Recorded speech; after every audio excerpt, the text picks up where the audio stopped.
സങ്കടം വരുന്ന സമയത്ത് ആ സങ്കടത്തിൽ നിന്ന് എങ്ങനെ ആ സങ്കടത്തെ മാറ്റിയെടുക്കാം, അതിനൊരു വഴിയുണ്ട്.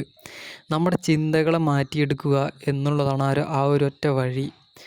നമ്മൾ പലപ്പോഴും നമ്മുടെ ചിന്തകൾ, സങ്കടം വരുന്ന സമയത്ത് നമ്മുടെ ചിന്തകൾ, ആ സങ്കടത്തെക്കുറിച്ചുള്ള ചിന്തകൾ കൂടുന്തോറും ആ സങ്കടം മനസ്സിൽ കൂടി വരും.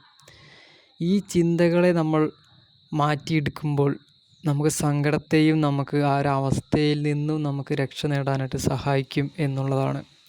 ഇതിനു വേണ്ടി സങ്കടം വരുന്ന സമയങ്ങളിൽ ഈ സങ്കടത്തെക്കുറിച്ച് ആലോചിക്കാണ്ട് മറ്റു പല കാര്യങ്ങളിലേക്കും നമുക്ക് ചെയ്യാനുള്ള മറ്റു പല കാര്യങ്ങളിലേക്കും നമ്മുടെ ചിന്തയെ തിരിച്ചു വിടുക എന്നുള്ളതാണ്.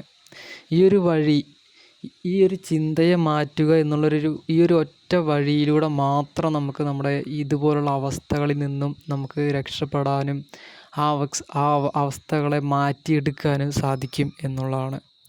ചിന്തകളെ മാറ്റുക.